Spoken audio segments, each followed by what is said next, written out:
आपका होगा क्वेश्चन ऐसे, शांति पूर्वक बिना हथियार के एकत्रित होने और सभा करने की स्वतंत्रता किस अनुच्छेद में है? 19 के ख। 19 के ख, ठीक है। 19 के बी में ऐसा वर्णन है, लेकिन हम लोग कहीं अप्लाई नहीं होता है, वो होगा प्रेस की स्वतंत्रता किस अनुच्छेद में है? 19 के एक। इस महान्यवादी का वर्णन किस अनुच्छेद में है? 76, अनुच्छेद 76। क्वेश्चन होगा आगे साहब का, महान्यवादी बनने के लिए वही अर्हताएं होनी चाहिए जो और क्या बनने के लिए होती है? उच्चतम न्यायालय के जज। ठीक है, किसी महान्यवादी को बनने के लिए उच्चतम न्यायालय के न्यायाधीश बनने के लिए जो अर्हत होती है दोनों का बराबर होती है। आप ही बताइएगा इसे, महान्यवादी को बताइएगा कौन सा क्षेत्र में सुनवाई का अधिकार है? सभी न्यायालय में सुनवाई का क्षेत्राधिकार है। आपको बताना होगा आपका महान्यवादी को सहायता देने के लिए, है ना, किसका नियुक्ति होती है? सॉलिसिटर जनरल का। सॉलिसिटर जनरल का बताइएगा, महान्यवादी को सहायता देने के लिए एक सॉलिसिटर जनरल तथा और अतिरिक्त कितने सॉलिसिटर जनरल की नियुक्ति होती है? 2 उप सॉलिसिटर जनरल। ठीक है, 2 अतिरिक्त सॉलिसिटर जनरल। आगे से बताइएगा आपका सॉलिसिटर जनरल बोलना होगा, राज्य का महाधिवक्ता की वर्णन किस अनुच्छेद में? 165।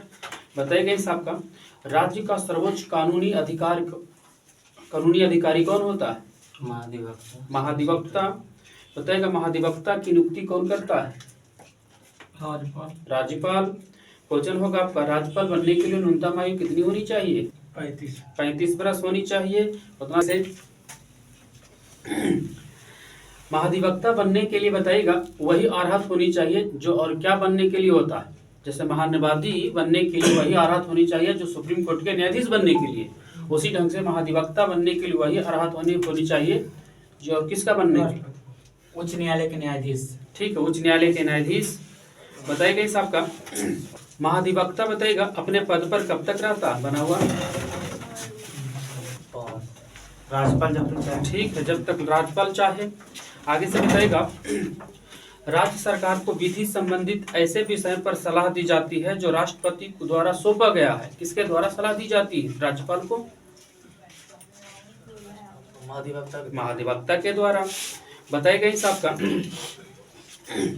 विधि स्वरूप से एक अन्य कर्तव्य का पालन करे जो राज्यपाल द्वारा सौंपा गया है ना, एक इनका कर्तव्य है महाधिवक्ता।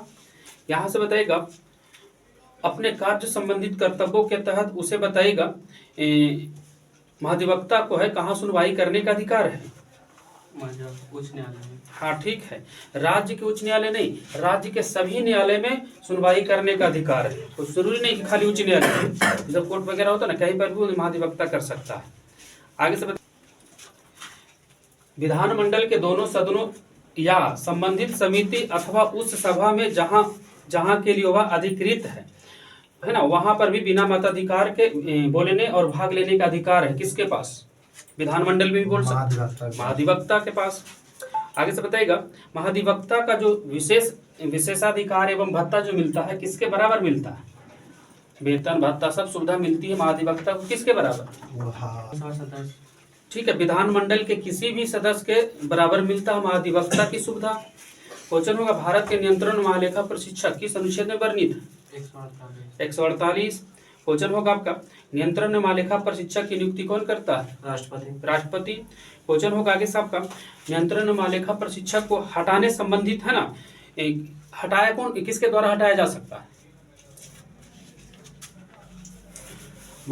नियंत्रण महालेखा प्रशिक्षक को किसके द्वारा हटाया जा सकता है? ठीक है, बताना होगा आपका, संसद के दोनों सदनों के समावेदन पर ही हटाया जा सकता है। नियंत्रण महालेखा प्रशिक्षक हटाने की प्रक्रिया बताएगा किस न्यायाधीश के समान होगी? जैसे उच्चतम न्यायालय के न्यायाधीश के समान, ठीक है, उच्चतम न्यायालय के न्यायाधीश के समान होगी। आगे से बताइएगा, नियंत्रण महालेखा प्रशिक्षक की कार्यकाल बताइएगा। 6 वर्ष या 65 वर्ष की आयु तक। ठीक है, 6 वर्ष या 65 वर्ष की आयु जो पहले पूरा हो। आगे से बताइएगा, नियंत्रण महालेखा प्रशिक्षक को बताइएगा सेवानिवृत्ति के पश्चात भारत सरकार के अधीन कोई भी पद धारण कर सकता है या नहीं? कर सकते नहीं कर सकता है। वो सेवानिवृत्त होने के बाद, वो अपना सेवा देने के बाद कोई भी पद नहीं धारण कर सकता है। आगे से बताइएगा, सार्वजनिक धन का संरक्षक कौन होता है? सार्वजनिक धन के नियंत्रण के मामले का ठीक है, नियंत्रण एवं महालेखा परीक्षक होता है सार्वजनिक धन का संरक्षक। आगे से बताइएगा, भारत तथा प्रत्येक राज्य एवं प्रत्येक संघ राज्य क्षेत्र के संचित निधि से किए गए सभी व्यय विधि के अधीन ही हुए हैं। यह बात की संपरीक्षा कौन करता है? कैग। ठीक है। कह रहा क्वेश्चन आपको कि राष्ट्रपति या राज्यपाल के निवेदन पर किसी अन्य प्राधिकरण के लेखाओं का भी लेखा परीक्षा कर सकता है। कौन? राज्य का भी जाकर के नियंत्रण महालेखा परीक्षा कर सकता है, राज्य में जाकर के, राष्ट्रपति या राज्यपाल के आदेश पर। आगे से बताइएगा, नियंत्रण महालेखा परीक्षक बताइएगा केंद्र सरकार के लेखाओं से संबंधित प्रतिवेदनों को किसको देता है?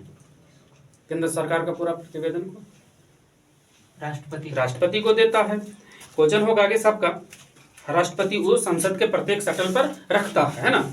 आगे से बताइएगा, नियंत्रण महालेखा परीक्षक केंद्र सरकार के लेखाओं से संबंधित प्रतिवेदनों को राष्ट्रपति को देता है, जिसे वह संसद के प्रत्येक सदन के पटल पर रखते हैं। किस अनुच्छेद में वर्णित है? 151 का पहला 151 के 1 में आप ही बताइएगा इसे। नियंत्रण महालेखा परीक्षक किसी राज्य के लेखाओं से संबंधित प्रतिवेदनों को किसको देता है? किसी राज्य वाला को? राज्यपाल को। और राज्यपाल कहाँ जाके रख देता है? विधानमंडल के पटल पर। आगे से बताइएगा, विधानमंडल के पटल पर। आगे से बताइएगा, नियंत्रण महालेखा परीक्षक बताइएगा राष्ट्रपति को कितने प्रकार के परीक्षा प्रतिवेदन प्रस्तुत करता है? 3 प्रकार के। यहां से बोलना होगा आपका, नियंत्रण महालेखा परीक्षक जो बताइएगा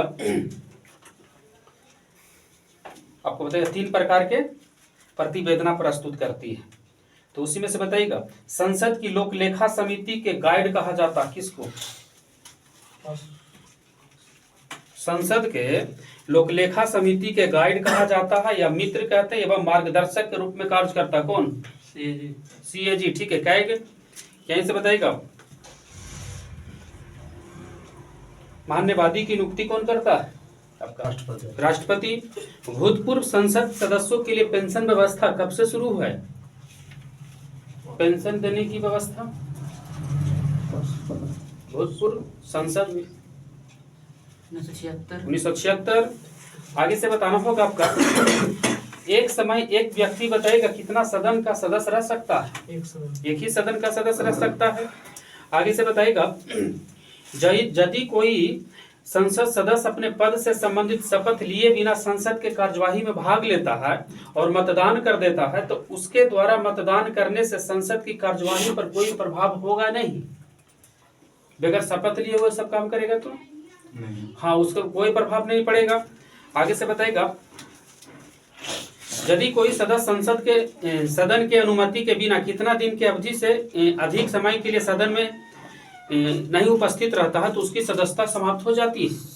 60 दिन। बताइएगा आगे से 60 दिन आपको बताना होगा। लोकसभा का अध्यक्ष बताइएगा अपना त्यागपत्र किसको देता है? उपाध्यक्ष को। पहला लोकसभा का कार्यकाल कब से कब तक था? 1952 से 57। लोकसभा के प्रथम उपाध्यक्ष कौन थे? अनंत सायनम अयंगर। क्वेश्चन होगा आगे साहब का, लोकसभा के भंग होने की स्थिति में बताइएगा अध्यक्ष अपना बताइएगा अपना पद कब तक वो बनाए रखता है? जब तक कि कोई नया अध्यक्ष न चुन जाए। ठीक है, जब तक ला कि कोई नया अध्यक्ष चुन करके पहली बैठक न हो जाए। आगे से बताइएगा, लोकसभा में एक दिन में कितने प्रश्न पूछे जाते हैं? अधिकतम 2। हाँ, एक लोकसभा में एक दिन में अधिकतम कितने तारांकित प्रश्न पूछे जाएंगे? तो 20। आगे से बताइएगा, लोकसभा की सीट की संख्या सबसे अधिक किस राज्य में? लोकसभा यूपी। बताना होगा आगे साहब का, आपको बताना होगा इस आपका, महाराष्ट्र में लोकसभा सीट की संख्या कितना है? महाराष्ट्र में 48। बताइएगा, लोकसभा का सदस्य बनने के लिए न्यूनतम आयु कितनी होनी चाहिए? 25 बरस। बताएगा कि साहब का अमेरिका का पहला राष्ट्रपति कौन आए जो संसद में भी बोले? 1959 में अमेरिका का पहला राष्ट्रपति आया था। आयजन होगा। आइजनहॉवर। दिल्ली में लोकसभा सीट की संख्या बताइएगा। 7। अभी अमेरिका के राष्ट्रपति कौन है जो भारत आने से मना जो किया? बाइडेन। Joe Biden. क्वेश्चन होगा आगे साहब का लोकसभा में अनुसूचित जनजाति के लिए कितना स्थान आरक्षित है? 47 सीट आरक्षित है। आगे से बताइएगा 61वां संविधान संशोधन कब हुआ था? 1989। क्वेश्चन था आपका, आपको बोलना होगा उत्तर प्रदेश में राज्यसभा सीट की संख्या कितना है? 29। राज्यसभा सीट उत्तर प्रदेश में 31। 31। क्वेश्चन होगा आगे साहब का इंदिरा गांधी पहली बार प्रधानमंत्री कब बनी थी? इंदिरा गांधी 1966। 1966। आगे से बताइएगा संसद भवन का वास्तुकारक कौन थे? Edward Lutyens. आगे से बताइएगा धन विधेयक कहाँ पेश होता है? लोकसभा में। बताइएगा सबसे अधिक कार्यकाल प्रधानमंत्री रहे जेएल नेहरू, उनका कार्यकाल कितना समय का रहा? 16 वर्ष 9 महीना 12 दिन। ठीक है, 16 साल 9 महीना 12 दिन। आगे से बताइएगा भारत के दूसरा प्रधानमंत्री कौन बने थे? लाल बहादुर शास्त्री। लाल बहादुर शास्त्री। क्वेश्चन होगा आगे साहब का नरेंद्र मोदी पहली बार प्रधानमंत्री कब बने थे? 2014। छोटका डेट के साथ बोलो। मई में 26 मई 2014 से इनका कार्यकाल पीएम मोदी जी का चालू हो रहा है। आगे से बताइएगा बोलना होगा आपका कि सबसे कम समय तक प्रधानमंत्री के कार्यकाल पर कौन रहे? 161वां स्थान पर फिसल गया है। यह स्थिति है भारत के क्या सबसे छोटा कार्यकाल अटल बिहारी वाजपेयी। आगे से बताइएगा मंत्री कितने प्रकार के होते हैं? 3। कौन कौन? कैबिनेट मंत्री, राज्य मंत्री, उप मंत्री। ठीक है, कैबिनेट मंत्री, राज्य मंत्री, उप मंत्री। क्वेश्चन होगा आगे साहब का राष्ट्रपति का पद खाली रहने पर राष्ट्रपति का कार्य कौन करता है?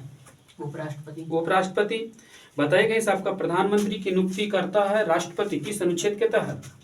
75। उपराष्ट्रपति का वर्णन किस अनुच्छेद में? 63।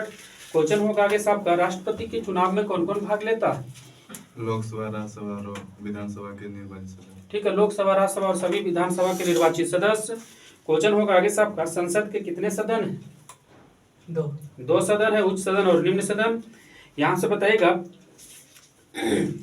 बोलना होगा आगे साहब का भारत का उपराष्ट्रपति राज्यसभा के पदेन अध्यक्ष होता है किस अनुच्छेद में वर्णित है? 64। 64। 63 में तो उपराष्ट्रपति और पदेन अध्यक्ष होता है 64 में। बताइएगा इस आपका भारत में वीटो शक्ति किसको प्राप्त है जी? राष्ट्रपति को। भारत में पहली बार वीटो का इस्तेमाल हुआ था कब? ज्ञानी जैल सिंह के द्वारा 1986। भारत में वित्तीय आपात किस अनुच्छेद के तहत लगता है? 360। बताना होगा आगे साहब का आपको बताइएगा इसे भारत के राष्ट्रपति में बताइएगा कितने प्रकार के वीटो शक्ति निहित है? 3 प्रकार के वीटो शक्ति निहित है राष्ट्रपति में।